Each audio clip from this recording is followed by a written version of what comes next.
Hello everyone. Today we'll start our new topic which is solution of a linear equation. बच्चों linear equation chapter just हमने start ही किया है. Basic introduction समझा है किस तरह से इक्वेशन को पहचानना होता है, क्वेश्चंस कैसे होते हैं, कुछ हमने बेसिक हमने फिगर आउट कर लिया है. आज हम बात करते हैं सॉल्यूशंस की. सॉल्यूशन मतलब जहां पर इक्वेशंस सेटिस्फाई कर रही हो, वो पर्टिकुलर वेरिएबल्स की वैल्यू, वो पर्टिकुलर पॉइंट्स जहां पर इक्वेशन सेटिस्फाई कर रही हो. चलो क्वेश्चन से समझते हैं. उससे पहले वही छोटी सी रिक्वेस्ट, जिसने भी अभी तक सब्सक्राइब नहीं किया है चैनल कीजिएगा, साथ में जुड़िएगा. जो भी चाहते हैं बच्चे देखना उन तक मेरी वीडियोस को पहुंचाइए. फ्री ऑफ कॉस्ट आपको मटेरियल मिल रहा है तो आराम से अपने ज्ञान को बढ़ाइए. ठीक है बच्चों, जुड़े रहिएगा मेरे साथ में. चलो स्टार्ट करते हैं आज का लेक्चर. ओके, नाउ क्वेश्चन लिया मैंने, यहाँ पर एक सॉल्यूशन निकाल रहे थे हम लीनियर इक्वेशन में. क्वेश्चन मैंने क्या लिया है, show that x which is equal to 4 y is equal to 0 satisfy the linear equation this. ऐसा कुछ क्वेश्चन हमने पॉलिनोमियल्स में भी किया था. Value at a given point वही था, वहां पर पर्टिकुलर x या y की वैल्यू हुआ करती थी, कुछ लेते थे उसको पुट करके देखते थे, जो रिजल्ट 0 आ रहा है या रिजल्ट क्या आ रहा है पर्टिकुलर चेक करते थे रिजल्ट वैल्यू रख करके. यहां पर भी वही काम करना है. यहां पर हमें पर्टिकुलर पॉइंट्स को रख करके देखना है कि रिजल्ट क्या आ रहा है. ठीक है, अगर रिजल्ट इक्वल आ रहा है, बैलेंस कर रहा है, तो वो आपका सॉल्यूशन है सिस्टम का. समझ रहे हो? चलो देखते हैं. जैसे कि दो नंबर्स दिए हैं, एक मिनट बच्चों, ठीक है, दो नंबर्स दिए हैं x बराबर 4 पर और y बराबर 0 पर. इस इक्वेशन में आपको पुट करना है और रिजल्ट निकालना है. क्लियर? बैलेंस कर रहा है नहीं करना, शो दैट करना है, वेरीफाई करना है. तो मैंने पोर्शन लिया LHS और RHS में से LHS.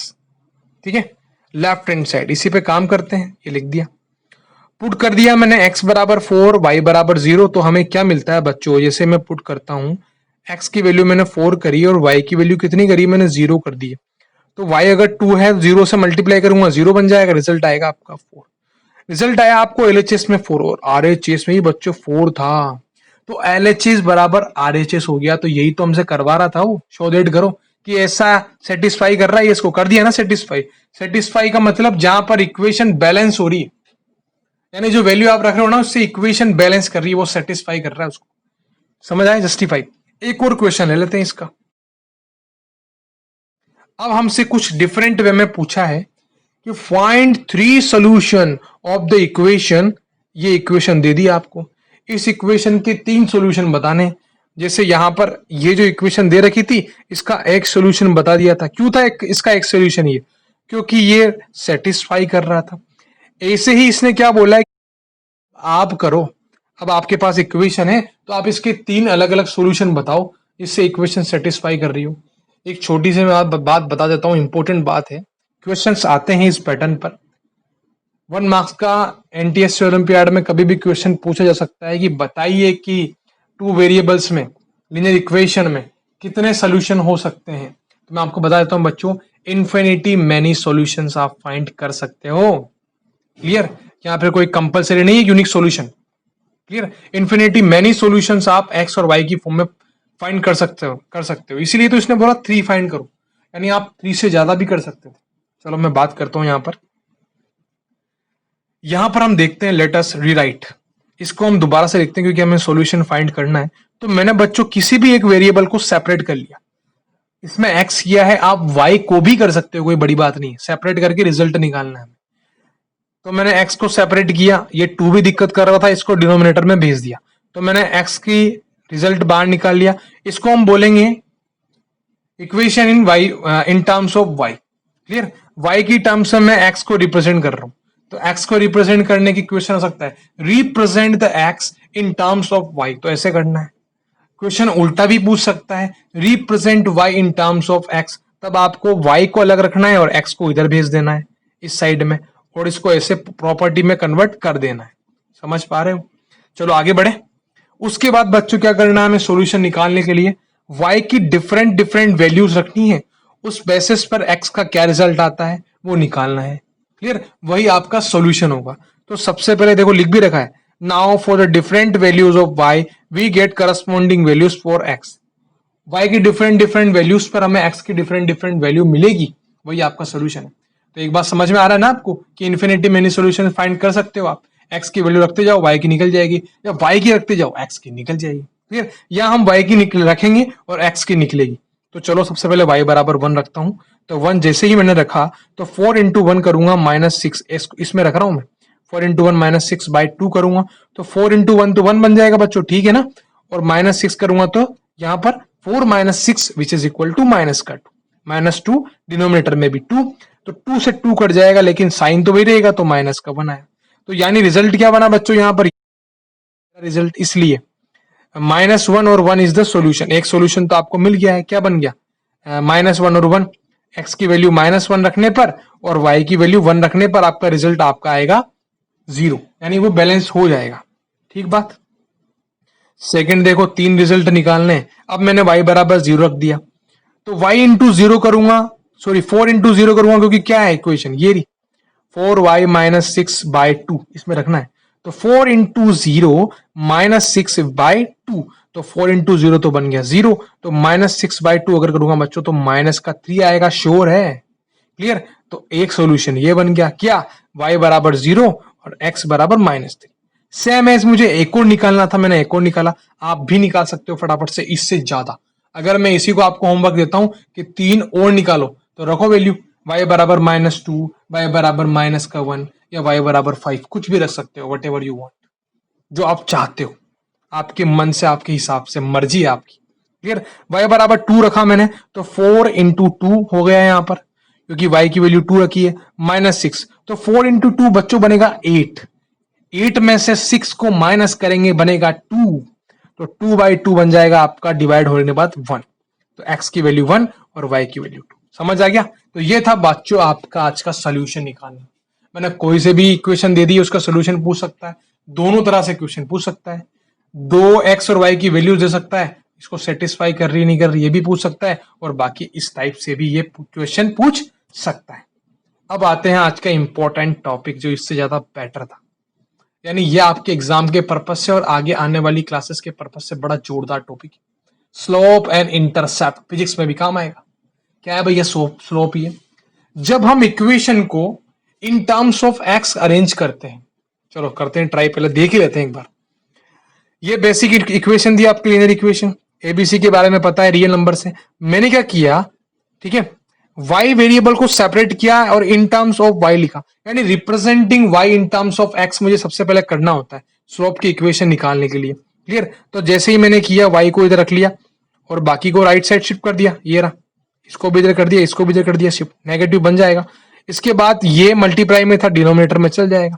क्लियर? थोड़ा सेपरेट करके लिख देते हैं इसको, तो a/b(x) माइनस c/b, ऐसा लिखना आपको आता ही है, ऐसा लिखना आपको आराम से आता ही है। क्लियर बात? तो ये थी बच्चों आपकी in terms of x equation y की। अब यहां पर स्लोप क्या है, कैसे करेंगे बच्चों, ये जो हमारा रिजल्ट निकला है ना, इसको हम इस तरह से लिख सकते हैं। देखो मैंने लिखा भी यहां पे, this is the equation of line in terms of slope and intercept. Intercept और स्लोप की फॉर्म में ये इक्वेशन है। अब ये कैसे है, क्या रिजल्ट है, चलो देखो यहां पर, देखते हैं यहां पर। स्लोप की इक्वेशन बेसिकली हम क्या लिखते हैं, y is equal to mx plus C. अब इसको हम उससे कंपेयर करेंगे कि भाई क्या चीज है। क्लियर? ये mx प्लस सी ऐसे ही कुछ बन रहा है, ये देखो y बराबर mx, ये x की वैल्यू आ रही है और ये c का रिजल्ट आ रहा है। ये छोटा c है, ये कैपिटल वाला c है। अब देखो क्या है, where aim is slope of the line and c is y intercept। Basically जो सी आता है ना, इसको इंटरसेप्ट ही बोलते हैं, लेकिन ये इंटरसेप्ट है वाई इंटरसेप्ट, ये ध्यान रखना। अभी इतना काम नहीं आएगा, 10th में 11th में काम आएगा, अभी इतना ही समझ लो बस, ठीक है। वाई इंटरसेप्ट बोला जाएगा इसको, इंटरसेप्ट है of the line on comparing with above equation. अब हम क्या करते हैं, कंपेयर करते हैं इस इक्वेशन को इस वाली इक्वेशन से। तो हम देखेंगे कि m की वैल्यू बनेगी बच्चों -a/b और c की वैल्यू बनेगी -c/b। देखो मैंने लिख भी दिया है, m की वैल्यू -a/b और c की वैल्यू -c/b, ठीक है यहां से। तो ये था बच्चों आपका slope and intercept. Basic ideal form generate कर ली, अब तो क्वेश्चन बनाना है। क्वेश्चन देंगे, फटाफट से आंसर निकाल लेंगे। चलो देखते हैं क्वेश्चन।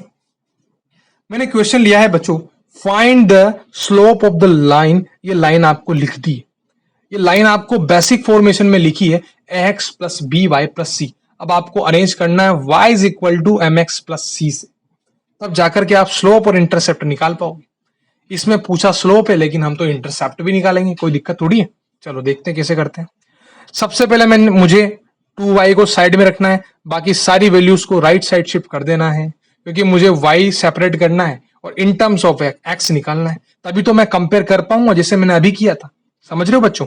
चलो देखो यहां पर कैसे किया मैंने।